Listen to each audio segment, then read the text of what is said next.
What is up, geeks and geekettes? It's another edition of the Countdown to the Geekcast.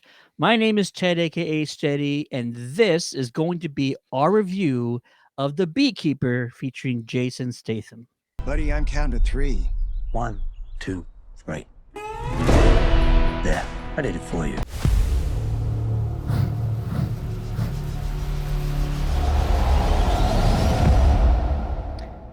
Don't worry, no spoilers here, completely spoiler free. We're just going to give you our initial reaction. We just got out of the movie, and joining me on this review is the one and only Retro Ray. What's going on, guys? Glad to be back. Absolutely. And you can't forget this guy, Brian, the Beekeeper Ortiz. What's going on, sir? I've been gone too long, so I'm glad to be back for 2024. Hello, everybody. Remember me? I used to do Hello. stuff. Woo!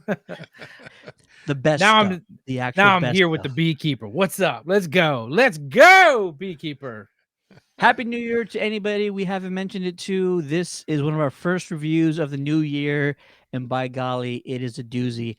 Jason Statham is back. David Ayer's back behind the camera directing, and lots to talk about. Again, spoiler free. Right off the bat, this is going to be our initial reactions, and just throwing it out there right off to start the conversation. This was a nonstop, high octane action flick. I mean, it doesn't take very long for the action to begin, and when it does, it doesn't end. David Ayer, I actually enjoy most of David Ayer's stuff. If you've seen End of Watch, the movie Fury, he also directed Suicide Squad, not the one that you remember watching, the one that he still has on his computer that WB won't release. But that's another conversation for a different time. And this writer, we kind of talked about the writer on our own after the movie, but Kurt Wimmer, who's actually done some pretty fantastic things back in 2000s. I know he wrote Equilibrium, which was like leagues above anything else that came out around that time, and something that I always enjoyed when it came out, Law Abiding Citizen. Great movie. Gerard Jamie Butler. Foxx, Gerard Butler. Yeah, This that was was good. Absolutely. drama, action packed, and a lot of emotion in that one. And this one, you kind of see the resemblance. It's very creative when it gets down to the fighting, the action sequences, and also the death scenes. Some of the most unique and creative death scenes you can think of. But I want to hear from you guys. Brian, you just saw the movie. Give us your initial reaction, sir. You know, I said it walking out of the theater, and I will say this with like the most respect because I do like David Ayer, and I am a massive Jason Statham fan. So for that alone, the movie is already a winner in my book. The man doesn't have to do much except, growl a little bit and kick some butt, and I'm already sold. So it's not that hard. But for a lot of people, I will say this much. Like I said it to you guys, I don't think The Beekeeper is a good movie. I think it's a fun movie. And I mean that with all respect because sometimes that's what you want. You just want a fun movie that you can walk in and be like, whoa, that was a whirlwind of action. And I am glad I was here for the ride. And that's what it does. It delivers on that because you have like some pretty excellent fun glimpses and hints of world building of a larger network of stuff. You also get Jason Statham doing what he does best, being the best of who he is with his presence, his persona, his acting, and his fighting ability. All top notch as always. The man is like a refined cheese. He's just delicious and perfect. Or better yet, the sweetest of honey, if you will. He is the sweetest of honey. And he's just doing what he does best. And Ayer is an excellent director. I definitely think the lowest point for me probably was the writing. Again, we're not looking for Shakespeare or Oscar stuff here, but I do definitely think they could have played with the dialogue a little bit more and the character development and the characters themselves. But, you're not there for that. You want to see some sweet action. And this man was like a F5 tornado of bees just going through the problem nonstop. Like he didn't even get hurt until like the end of the movie. Up until that point, everybody was just cannon fodder for the Statham. So you know what you're getting into. The movie knows what it is, so that makes it enjoyable. So long as you go knowing in what you're about to see. I mean, it's called The Beekeeper. You do that, you're golden. You're gonna have a blast like I did. So enjoy The Beekeeper. That's what I say. Enjoy it for what it is, people. Stay them, baby. Woo! There you go. Popcorn flick, right, Ray? What'd you think about it, man? Definitely popcorn flick. I mean, you look back at the stuff he's done. You've got Crank, you know what I mean? You got Fast and the Furious. It to me, I'm older than you guys, so I've seen Well, a yeah, lot of old movies. I I don't gotta. know, Ray. I think we're pretty close. I think I don't. I may look beautiful and young, sir, but Oh yeah, I you definitely remember do the look '80s. young, man. I remember the '80s. Okay. Well, Commando. I got a feel of Commando in Heck yeah, there. dude. Commando for Uh, sure. yeah, and then come on, the Beekeeper suit. I have not seen a Sick. Beekeeper suit like that before. You know what I Yeah, mean? He dude. made it look Good point. cool. So I was kind of like, man, that actually looks like a Right. cool suit. If Um, those are the suits, I might take up beekeeping as a hobby. Like that thing was sick. yeah, I mean, and the thing is that the funny part about it is you look at the beekeeping thing in general, about honeybees and all that stuff like that, and you don't picture Jason Statham as a honey beekeeper kind of thing. But there's more behind it, guys. When you watch this movie, it goes more in depth. It's also kind of like a Born Identity, the movie as well in that aspect. Um, the story, like you said, world building is there in every aspect of it. Um, the action, if you liked Crank, where it was just constant action, constant going, it wasn't the same camera view like Crank that you watched, but the action is there. It's just constant fun. The way it's like a John Wick where you see him killing with anything that he can grab his hands on. It's something that you can go there and just sit there, get a soda, get a popcorn, and enjoy the movie and enjoy the ride. Yeah, I'm actually going through some of his previous work, and it's kind of a major category, right? Like he just has this list of like Blitz, the Transporter, which was one of my favorites, right? Kind Oh of yeah. how I got introduced. A lot of people got introduced to him in the Transporter, and he doesn't change a whole lot. It's kind of, good guy gets into kind of the wrong situation, fights all the bad guys and blah blah blah. But this one, I enjoyed it because there was still something refreshing about it. You talked about the fight scenes and how he was using different elements around him. It wasn't just Rambo gun like throughout the entire film. You know what I mean?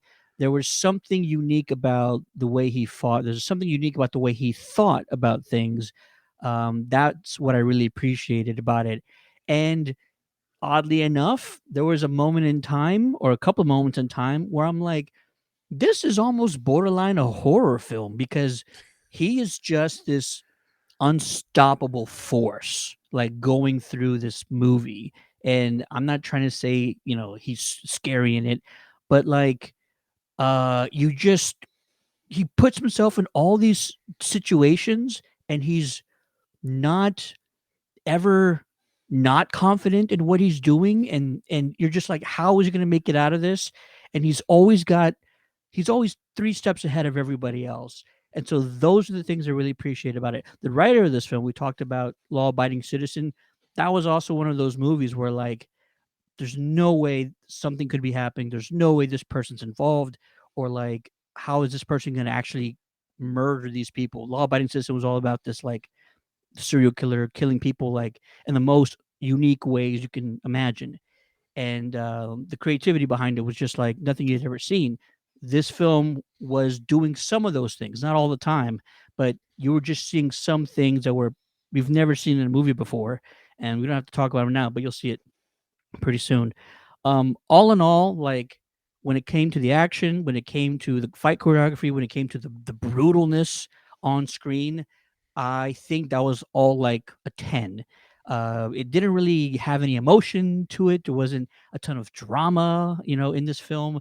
The score was pretty much like non-existent whatsoever. I don't even know if there was music in this thing I don't because even remember music I either. don't remember any notes being played.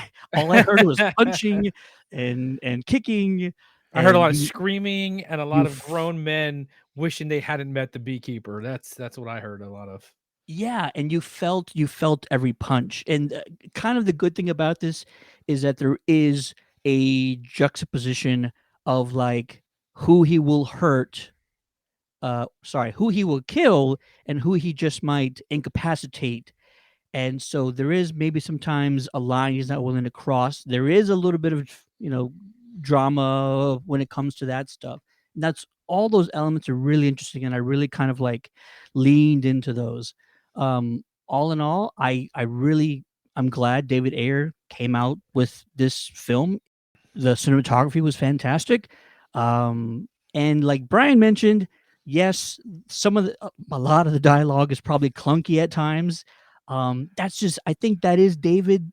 Sorry, that's not really David, different No, writer, no. right? Yeah. But David, I feel like he might allow things to happen sometimes like that, where he doesn't want to sound so robotic at times. He kind of lets things happen somewhat naturally and lets people kind of improvise at times. It's one of the better Jason films. Let's put it that way. He has a ton of films in this group, this category, and I think this one kind of swims more towards the top. And it beats most of the expendable movies. It beats most of the Fast and Furious movies, but that's probably not a high bar to clear. I would What say about I will warn people because I think this is important to say because I know that someone's going to walk in and I know they're going to say this. So I'm telling you now so that way you can get it out of your system when you go see it and enjoy it more. Like when you watch this movie, you are going to feel for a lot of you might just feel a very heavy comparison to John Wick. And if you feel like that, that's okay because kind of yes. Like this is like John Wick. And so just know that in your system when you go in, and that way it's not bothering you while you're watching the movie. Like, well, that's from John Wick. Well, they did that too, or that's the same story. Like, don't worry. Just know that it is. Except it's Jason Statham. It probably I feel sometimes like it's a little bit more brutal, and again you just get this tornado just crunching through all of these people like a superhero. So get that out of your system now. Scream at the universe that it's like this movie, and then go enjoy the Beekeeper. And then also don't forget Josh Hutcherson's character as well. Yeah, he's in here. Compared to what we've seen him recently in Five Nights at Freddy, Hunger Games, things like that. I mean, this role he portrays, I think, is outside his box, and it's makes you see him in a different light. Yeah, 100%. I agree with all those points. Like a superhero, Brian, or even like Jason Voorhees. I mentioned horror movie earlier, and clearly that's probably for something. some they're both heroes if you think about it. For some, Jason Voorhees is here. Those camp counselors, they did him wrong. I'm just saying. You know what? They should have been paying attention. They should have. Yeah. That's what they get. That's what they get. That's what happens. Cautionary tale, kids. Absolutely. Last point I'll make is that there are some really interesting subplots in this movie, right? It kind of deals with privacy laws a little bit. It deals with real life sort of scams, organized crime in a Yeah. way, digital crimes. I know probably anybody watching right now or us on here right now, we've known somebody who's either been frauded or scammed or tried to avoided being a part of some sort of bigger scheme. So it happens to everyday people all the time.